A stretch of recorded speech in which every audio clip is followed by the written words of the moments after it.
you mind if I steal a piece of paper? Yeah, it's not stealing. You're on. Thank you very much. Okay. We have the Town of Groveland Recreation Committee, 9/22/25, 6:30 at Town Hall. I'll entertain a motion to open. Make a motion to open the meeting? Do we have a second? I second. All those in favor? Aye. Aye. All right, we're open. Hello, Groveland. One thing, just a housekeeping note, from here forward, we're going to try to have these meetings available via Zoom also, so if anyone from the community wants to speak with us and join the meeting remotely, the meeting notice each time that it's posted will have the meeting ID and passcode, so this is a committee that is very interested in feedback from the town, and we'd like to hear from you if you've got something to say. So on each meeting notice, you'll see the Zoom option as well. We have an agenda today. We have, the very first thing we put on it was the roles and responsibilities of the Recreation Committee. It is a very good topic to discuss as we have some new members, and it is not abundantly clear, crystally clear what the Recreation Committee can and can't do, just sort of from, whole cloth. So I will say a few things about that. The Recreation, what the Recreation Committee is not, it is not a Parks and Recreation department. So we don't have budget oversight or financial purse strings to control, or those sorts of things. But despite the fact that we don't have specific and official oversight, what the Recreation Committee does have is the ability to have the ear of the other boards in town, and most notably, of course, the Select Board. So one of the most powerful things that the Recreation Committee can do is it can make recommendations. And so, we think about our sort of group focus about the various aspects of recreation in Groveland, and that allows us to have a real voice to lobby the various other boards in town and whatnot, and also to make recommendations which, in the past have been very well received. So while not dispositive and not controlling and not having a whole bunch of, authoritative power, our ability to lobby and recommend and make reasonable observations and give feedback is very important for what we're trying to accomplish. Moreover, the Recreation Committee also has the ability to put forward projects for the CPC, the Community Preservation Committee, and that allows us to put forward state matching funds on projects that we think will be worthwhile in town, and for more than a decade, that this committee has been doing just that, and sponsoring projects and reporting back and getting some things done that have been really great. So I can tell you right now, and we'll talk about this just in a second, it's a good segue, we are working on a trail enhancement project, and that's something that is going on right now, and there's a few other CPC projects kind of in the works. Anybody have any thoughts on roles and responsibilities? When the Open Space and Trails Committee was dissolved, kind of rolled into this committee, I assume before that, kind of the trail system was under them, and recreation was more the parks, and at the time, the summer recreation program, which is now not happening in the town's control. So the trail stuff makes sense, but is there an open space role? That seems to match more to what the Conservation Commission does, and I know there's there's stuff around them like purchasing land, which does not seem to be our business. Right. Well- But the trails and such, and, you know, development of the recreation at Strawberry Fields, for example, that does seem like something we can have pass along. It's a really good comment, and I think it's really well timed, because one of the things I did last week was I went with Mike Dempsey, who's Conservation Commission, you know, so, and we walked the last two of the trails that we hadn't yet walked together. And with us was a group of folks from the Conservation Commission. So again, it's a situation where there is overlap for sure, and there is mutual interest in open space and trails and whatnot. And I imagine if the town had wanted to do it a different way, they probably could have folded open space and trails into conservation, but they didn't. And so one of the nice things that is happening now, and I think it's been my experience across multiple boards and committees, is that the left hand and the right hand are now talking more. And so people are, people who are well-intentioned are now getting their ideas across, and it's, and I'm seeing a lot more land as far as people working together. And so, it was useful to have some folks from conservation come with us and say, okay, well, these are some issues that we see about, we want some development, but maybe not too much development, and so, one of the things that you'll notice if you start walking the various trails in Groveland is they're very, very different. Like the rail trail, super developed, very, very, very clear, very easy to get back and forth. The accessibility is outstanding. It's paved, so you're not, if you have, mobility issues, that's the path for you because it's that way. But I went to Town Forest last week, and it's, you're walking up a big hill, and there's, over by the water tower, over by Nichols Village. And so the thing that's nice about once you start getting out there is you see that there's so many different types of paths and trails and whatnot for different purposes, serving different portions of this community. And one of the things that I think I liked best is that each of the 6 current trail systems, it's like it services a particular large populace. And so, Groveland Commons is right next to the Merrimack Trail. And, so obviously VZ Park has a lot of folks nearby. And there's a brand new development over by Meadow Pond. So it's, you look at each of these spots, and there's really great opportunities for people to specifically be able to use, and then hopefully from our standpoint, help to protect, their trail, right? And I got a bonus when we went last week. I got to see a little bit of a preview of the cross trail trail that is supposed to be, that Mike is working on for next year. And so, the part about, like you said, procuring land and getting easements and getting, the rights to do the things that we want to do so you can go and cut a trail. And, but I will say that the trails in Groveland are in various states, and, some need some more tender love and care than others. And I came back with some pretty scratched up legs from doing some off-roading basically, and on a couple of the trails that were not as clearly marked as you might like. But there are different purposes. Some of the spots are better for kind of roughing it and getting away from the things and being less developed, and others are more suited to different purposes. So it's definitely an interesting topic. It's something that this committee should have a lot of feedback on, and I think it's super important to have people that are interested in it. And the good news is we have a direct conduit to conservation also, so it's not like things will get lost in translation as long as we are good communicators. Other thoughts about roles and responsibilities, and I guess we can talk a little bit about the trail enhancement project status. Nope, I'm good.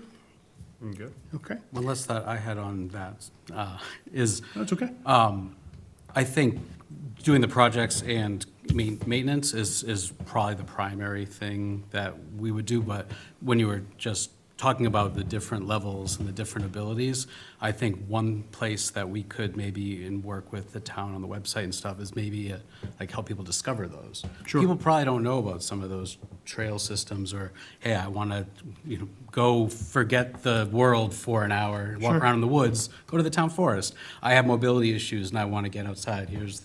So that might be something where we can point people to the various facilities and trails and parks and stuff, and help match people up with that. I think there's a site that has the recreation stuff, but it's a little out of date, so maybe that's a place where we can contribute to, and sort of the outreach and connect people, and then that may help with getting volunteers when we talked about doing cleanups and things for Sure. the trails, so. Yeah. That was one spot I was thinking where we could do, hey, did you know we have these hidden jewels?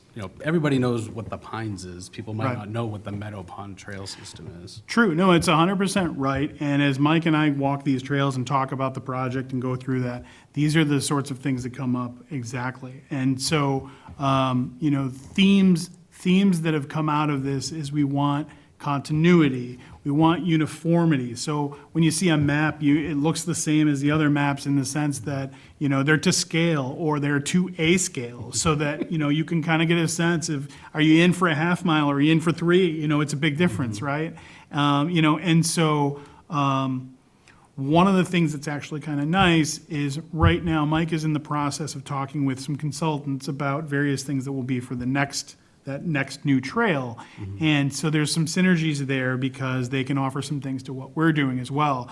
Mike and I had discussed the possibility of potentially having, GPS locators to set the kind of bounds of these maps so that they are in fact to scale. So you look at a map and it's 0.3 of a mile from here to, from station 4 to station 5. When everything is done in that kind of a way, then people can, kind of rely on what's going on. And it's to your point, once these things are more visible, if we have very good maps, then we can put them on the website, and then, they can, people can print them off, and people can, have their phone with them and, take them. And so it's definitely been a learning experience for me personally. I'm fairly new to Groveland, and so getting out there, I don't know how many people in town can say I've been to all 6 trails and traipsed along them, and now I can.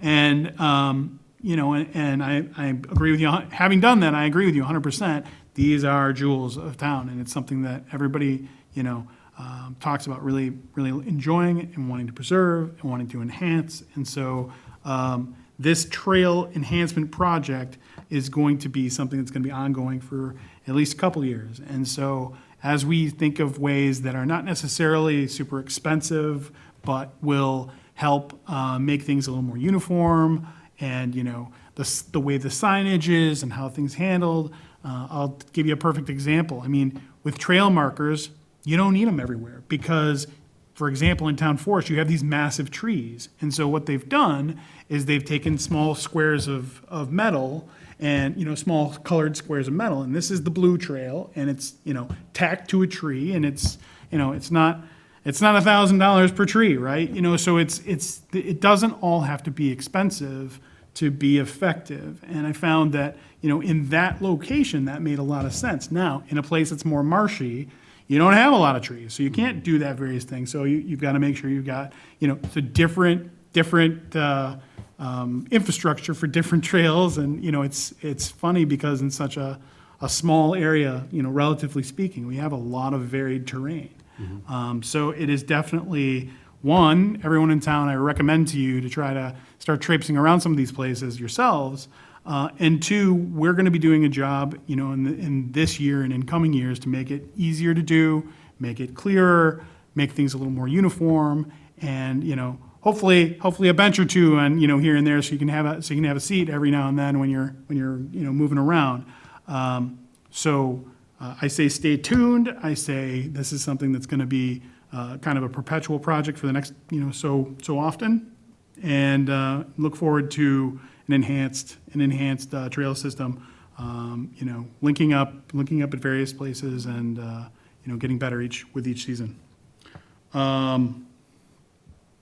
As far as updates in the project, I can tell you that, like I said, Mike Dempsey is getting some information about some various things that these businesses can do for the new trail as well as for the old trails. So when we're looking at 2026, we may go back to the CPC and say, hey, listen, we're gonna, shift around some funds and do things a little bit differently. This is what we'd like to do, and, do it this way because we've got hard numbers about what it's gonna cost in 2026 to buy these various things. And I think that's one of the things that I'm finding, that the budgeting might have been light in some areas and heavy in others. And so getting a more really nailed down idea of the things, plus with the idea that the terrain's not uniform, so the infrastructure necessary isn't necessarily uniform too. So we might need less signposts and less lumber, and we might need more of this and more of that. So it is definitely an evolving thing. Anything else on trail enhancement project at this point? Just a question, what does the winter look like for this? Well, I mean, so I would imagine it's not going to be a lot of installation. Yeah, But, as the winters have been a little more mild in the past, half decade or maybe even longer, what I would see as an opportunity is some clearing of some of the trails to make the places where, so what I've noticed is some of the maps, you follow around and they're not exactly where things are supposed to be, and you're like, wait, do I turn left? Do I turn right? Is this post 15? Is this post 4? And so I think there is an opportunity for staking out some of these trails a little more clearly to match up with the maps, or to rejigger the maps to match up what things look on the ground. I also think that it's very clear to me that some of the places, part of the trails, are very clear and part are not. So maybe even just, focusing on making sure that the parts that are clear, match up with the map, and, like getting better as far as, okay, this is what our map will look like as a general source. This is what trail X looks like. This is what trail Y looks like, and those sorts of things. But I don't think it has to be a full stop. I just I don't imagine we'll be doing a lot of, we're not pouring concrete in November. And so, we're going to continue to work with the town and make sure that, those things are moving in the same direction. There might be some procurement over the winter. We do have a good storage spot at Feezy, so that we don't have to wait until the spring to, buy stuff. Maybe we can get some cost savings because, it's not the most popular time for people to buy trail stuff. But I don't think the winter has to be a big shutout. So, okay. anything else? A question about so trail enhancement and specifically the rail trail being paved, and you mentioned clearing in the winter. Is that something that, could be cleared in the winter, snow as well, or is today? I'm actually not sure. Well, I do believe they do some of that. I'm not 100% certain, and we can look this year and talk to Highway about that. I know they mow, so I imagine there might be some clearing as well. It's a good question. Rail trail.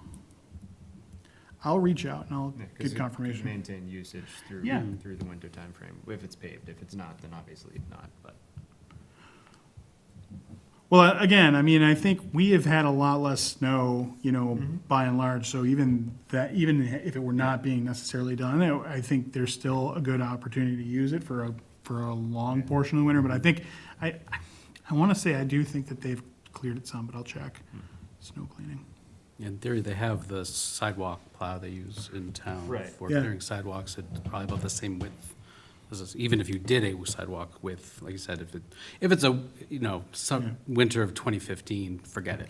But if it's, one or two snowstorms, it's like, oh, if we just cleared it, then people could have been using it. Also, safety-wise, people might try to use it anyway, and then it's be icy and stuff, so it might be, a good thing to keep clear if the opportunity is there. Right, again, I think it is one of those things where you have to look at, and we have to look at budgeting and all the things, and the highway department's budget and what's going on there, and, like, if we're getting a foot of snow every Tuesday, like it happened that one year, and, that sort of thing, but, I think at this point, that is the flagship trail for town, and it's well-known, and people use it a lot, and then every time I go there, it's, teeming with folks, so that's, at least on that, as to that one, that's where it is. One of the interesting things is the Center Street Greenway, which was one of the trails that I looked at last week, does have a node that connects to the rail trail, and so what'll be necessary to really get it to connect is you're gonna need a very small bridge. There's a little part that's like stream that, needs to be forded.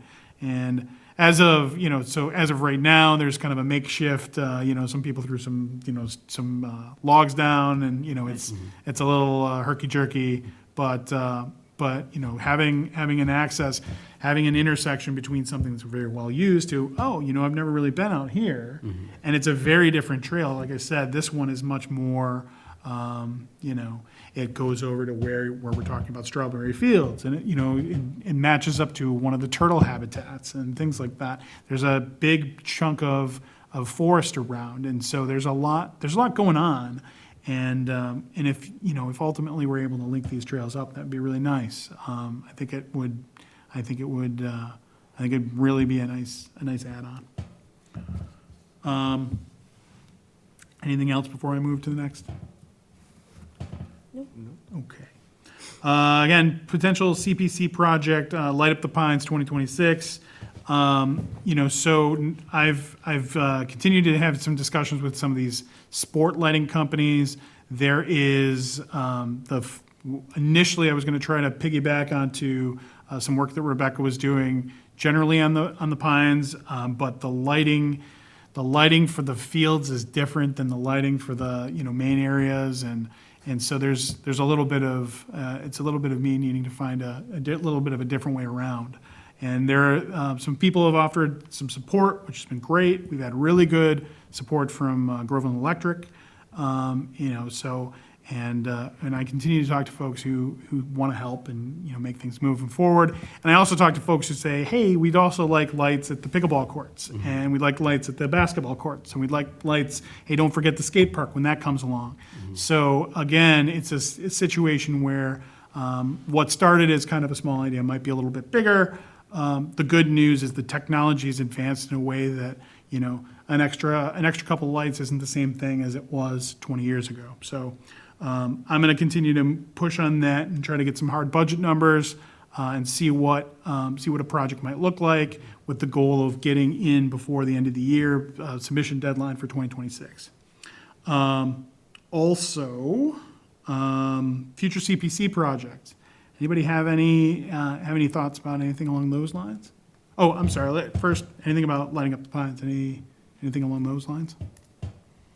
Real quick, can you remind me again, what's the deadline for CPC? I believe it is December, and I think ultimately the way that the board has restructured things, they want to kind of get people in to meet with them during their meetings to sort of pitch projects, and then take feedback and go back to the drawing board and work with some of the feedback. And so it's a more collaborative process, which the CPC thinks that will help get projects more done, because the things that'll be submitted will be more finalized, will be with more support and backing, instead of something that just shows up on the door December or whatever. I feel like it's mid-December is the deadline, but certainly, if you've got an idea, we can talk about it here, if it's a recreation, kind of idea, or open space, any of those sorts of things. And if it's something different, we can funnel it over to the people who handle it. If it's, historical preservation, then let's talk to those folks, if it's something different. And that goes for everyone in town too. If you have an idea that you'd like to pitch to CPC, CPC is very willing to work with you and interested to help you out. The goal, the the sort of restated goal is to make sure that things, come in, they look how they look, they get made how they were supposed to look, and then they get done. And so you don't have a 5-year project just sitting around and money that's tied up that should be going somewhere else, or, again, the idea is that it be transparent, accountable, and effective. So I think there've been really good strides in CPC as far as logistics and procedure. I think it's a much easier and more team-oriented approach than it had been in the past. Not to knock anybody from the past, but I think don't be bashful to reach out to CPC or any of the boards or committees in town that have the substance of those sorts of areas, because I think you'll find that there are a lot of good people that want to help you.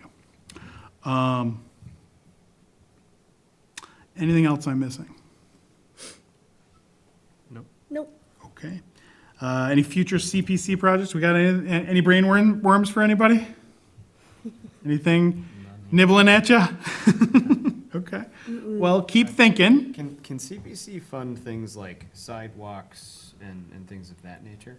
I think so, yeah. So the real delineating, point is CPC funding cannot be used to maintain stuff. So I guess if it was like, I think repairs would be sort of squishy, but like new infrastructure is absolutely evergreen. And if it's something that's going to make something more usable or, a better situation or safer, I can tell you that, and I know I know a lot of people have gripes about the parking lot at Shanahan, but I will tell you as someone who, is a Groveland soccer coach now, and, I will tell you that going there now, I feel very safe with my 7-year-old daughter walking out and, not having to cross the street, not having people zipping by and all that sort of stuff. There's most often plenty of space, and it's super safe. It's way better than it was, and it makes the experience there much, much better. I think it'll make additional things besides just soccer. I think it'll make other things better too. Night and day this season. Yeah. Yeah. But that was, put in a parking lot, and it was CPC funds, and it was a reasonable use. And I also believe, and don't quote me for sure on it, but I think it's coming in under budget too. And great work on this by Rebecca Oldham about from soup to nuts on this thing.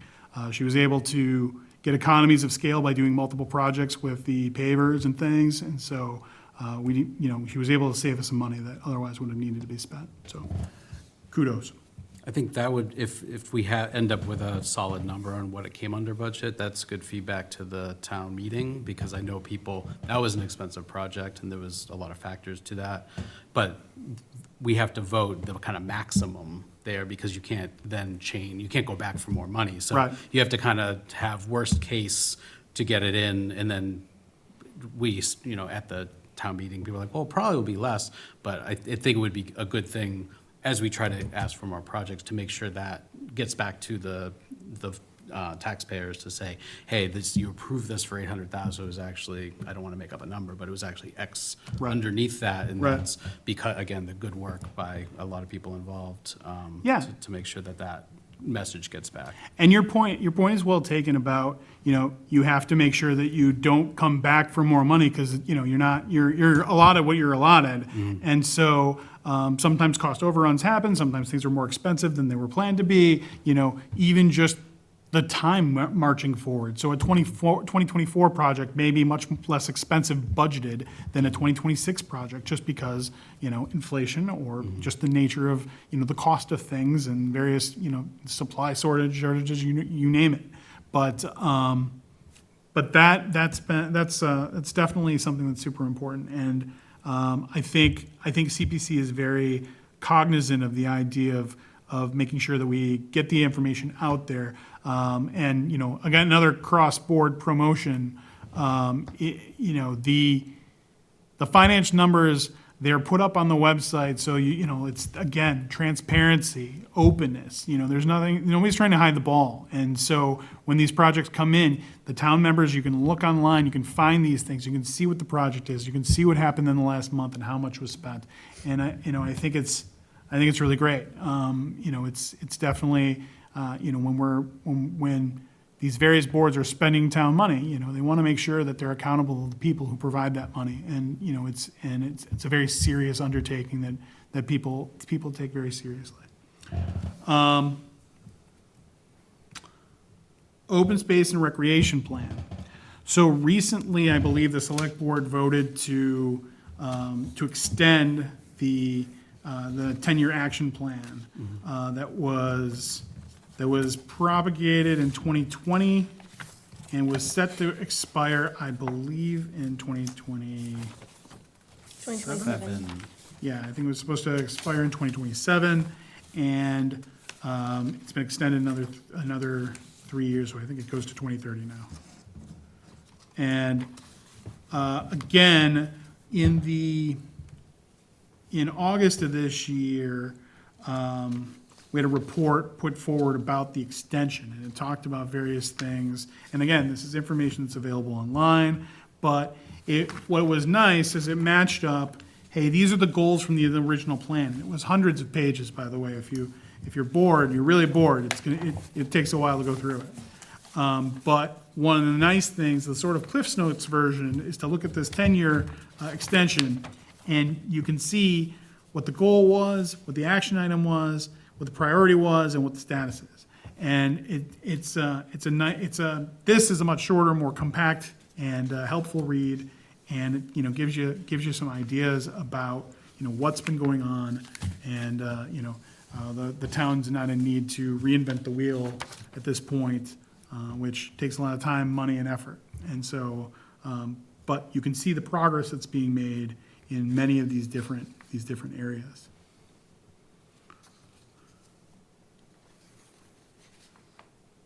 But one of those areas was, hey, do we need a Parks and Recreation Department? And that is something that is still, bandying about and hasn't been put forward yet, but is something that could definitely be a future thing. Yeah, it looked like in the updates, they talked about kind of carving that out inside the highway department, the public grounds and cemetery division that could do all the kind of public grounds, which they obviously take care of, but I know the highway department's recently reorganized, so it makes sense that would be a good place there. One of the items in the action plan that I thought was kind of kind of going back to that first topic of what we can do as a committee is about, because our name is on the developing a diverse program for people of all ages and abilities. And it gave that responsibility to the Recreation Committee and Council on Aging. And obviously, the Council on Aging does an amazing job with their programming and such. And Sure do. And the library does a great job with programming. I know the Garden Club does a great job with programming.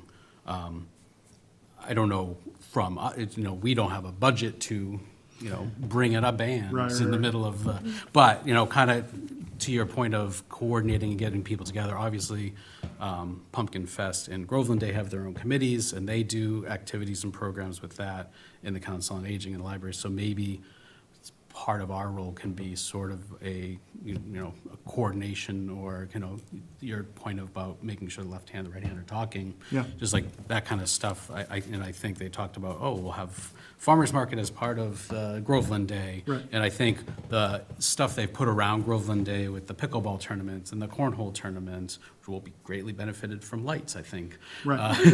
For example. But I think that sort of stuff of maybe that kind of model, it's like, maybe a pickleball tournament 3 times a year, or Right. cornhole, like taking advantage of these spaces we have and have it be more. I know there's a group of parents from Bagnell that do an informal pickleball league on Friday nights. And I think they expressed the interest in the lighting because it's still beautiful out, but it's getting dark. Right. And they have to start now. They were doing 6 to 8 over the summer. Now they're doing 5 to 7. But some people don't get out of work on a Friday so that idea of like programming and encouraging people, hey, maybe we can just do a town-wide like open play at pickleball once every couple months, because my wife had never played before, and she went down and does it with a group of friends, and they're all having a great time. And most Yeah. of the people are amateurs with it, so taking advantage of these places. And some other towns also, to a similar note, to get people there and together, are also like the fire versus police, folks doing pickleball or basketball. Well, that was or softball whatever. at Groveland Day. They There we go. did, they did the Right, same right, thing, right. yeah, exactly So so. can we do more, Yeah. more of that as well, and donations can be part of that too. Yeah, no, I think it's true, and I mean, for those types of things, close partnership with the select board is really important. And so, for example, knowing that the Pines has hours, right, and so, well, maybe, if we're gonna be running some leagues, or we're gonna be, supporting and recommending that these leagues be allowed to do these things, right? Then maybe we need to see if we can make some exceptions to some of these rules, particularly as the days get so much shorter and things like that. And we have these, resources that are fairly well split off from a lot of, quiet residential. Like there, in some of the areas, the basketball court is, kind of pushed back a little bit and things like that. So again, I would be happy to pitch, having some later hours that are maybe beyond what the technical normal Pines hours are for, for pickleball or basketball or, softball leagues, fall softball league, things like that. So, but that goes part and parcel with the idea of, getting good lights in. And, like you said, if the infrastructure there is there, then people will want to use it. Yeah. And pickleball is a perfect example. I think it's been, people have been clamoring for it and talking about what they're gonna do with it and things like that. So that's been great. Yeah. And as I understand it, soon we'll have a skate park as well. And so, like these things, are kind of evergreen.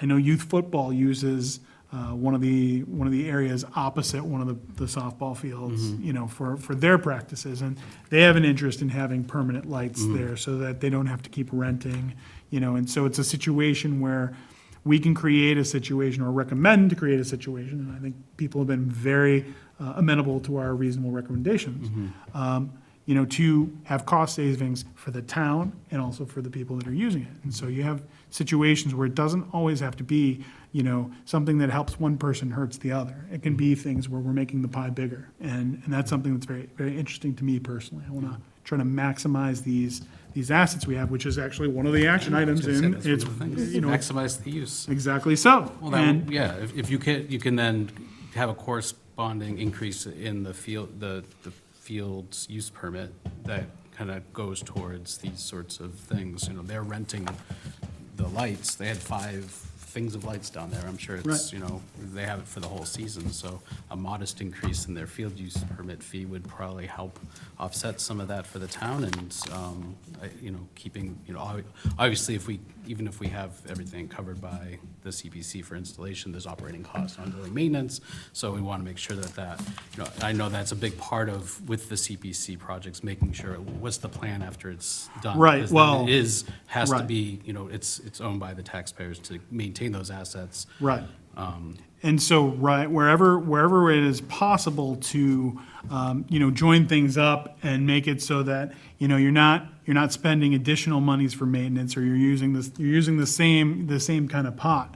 I understand that in the football lights, I think there's some interest even from those folks to be willing to pay some of the startup cost, to get these lights in there to make their experience better. But again, I think one of the really nice things about Groveland is I think people, if you ask them and if you reach out, they want to help their neighbors. They want to help make things nicer, and they like to donate their time and their effort and sometimes their actual resources too.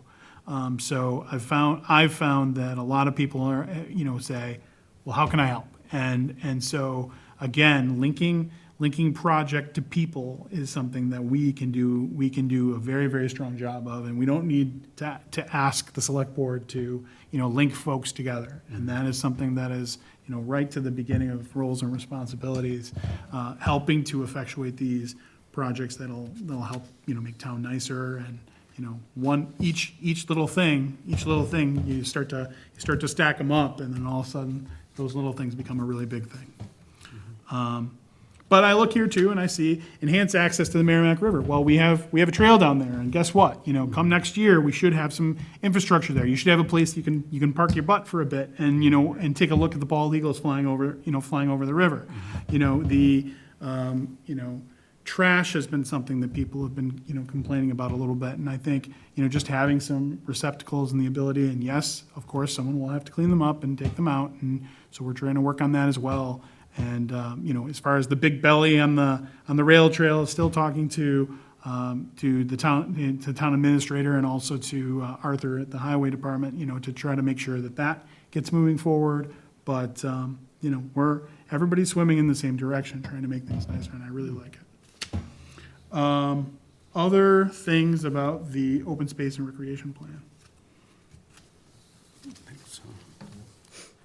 I think we talked briefly last week, like that might be a nice thing to kind of just make sure we revisit periodically, just see I like think- on the action plan and yeah. and just have it in the back of our minds for, like you said, maximizing the use of the facilities. It sort of goes to that roles and responsibilities, but if we kind of always have that, the pillars of what we're trying to accomplish, I think would be good. But, and then also thinking forward to the next open space recreation plan, because 2030 will come fast, and we think. 100%. And I think that this has to be put into motion in the next few years to do that. So where is the horizon? Like what, are there other areas, or we want to kind of continue down that same path? I know it's not our plan, I think the planning board owns that, but we can give feedback and suggestions on that as well. No, I think it's smart, and I think, one of the things that's most responsible, and I'm on multiple committees and boards, and the thing that always comes into my brain is, I want to represent the people of Groveland. And so how do I know what the people of Groveland want? Well, when we do things, we send out surveys and people tell us what they want. We listen to what we hear on social media. We listen to what we hear, in the streets when our neighbors talk to us and, reach out. But we also have the 2023 master plan. That's something that the planning board takes very seriously and looks at. And, this action plan is something that we should, as we're thinking about, okay, what is reasonable? What is a good use of time, money, resources? Well, these are the goals that have been identified for a decade, and getting closer to effectuating some of these things, or continuing to press on those things that we've decided as a town are super important. Well, it'd be hard for someone to say that you're not doing a good job if you're following what the plan was, which was supposedly what the people wanted. So I think it's a really good. While it shouldn't be dispositive to everything, I think it's a really good guidepost to make sure that we're kind of staying on the on the right side of things and making decisions and making recommendations that enhance and advance the these plans. So I think and you can take some solace, Groveland, if you look at this, you'll see that a lot of these action items are things that are happening, and I can tell you that. We were talking about Strawberry Fields, and I didn't know until last week that there's a cricket field there. Somebody put a cricket field. It's amazing, and so again, you sit there and you're like, if you don't go out there and you don't go see these things, you would never know. It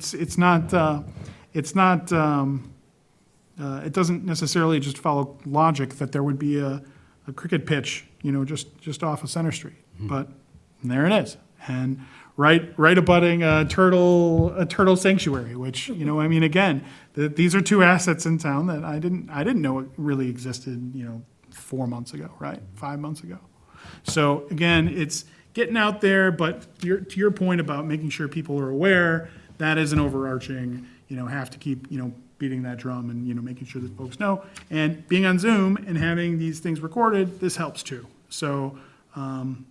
That I think things are moving in a good direction.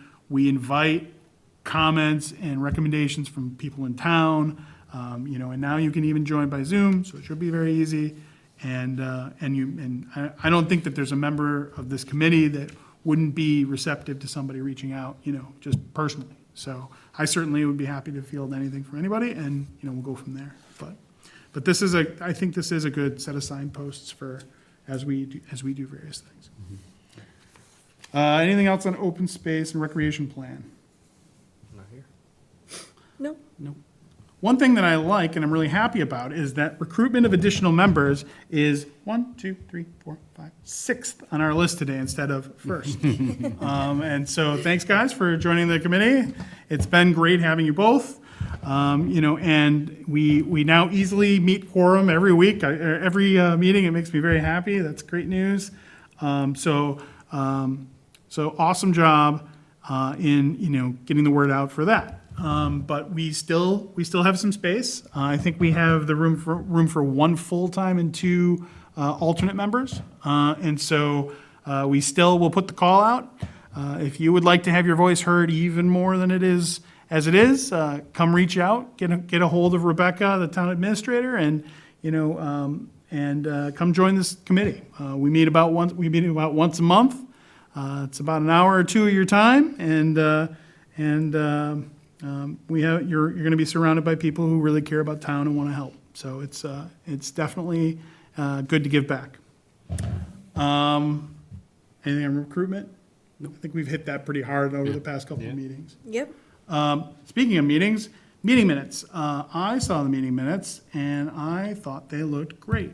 I was really happy with them. Do we, can I have a motion do we have a motion to approve them?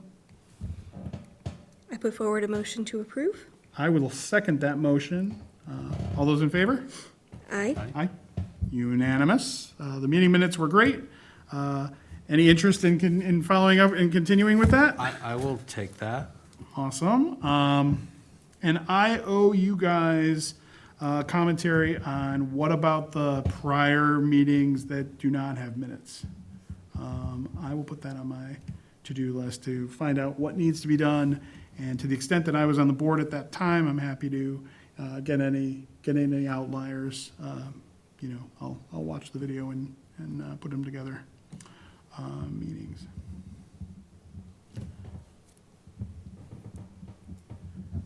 All right.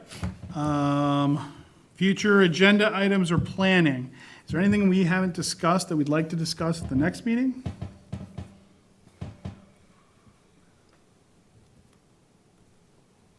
I'll turn this. No. Nothing you can think of at this moment? Nothing I can think of. That's okay. Yeah. I don't have anything additional right this second. I don't have anything additional. Nope, I'm good. Okay.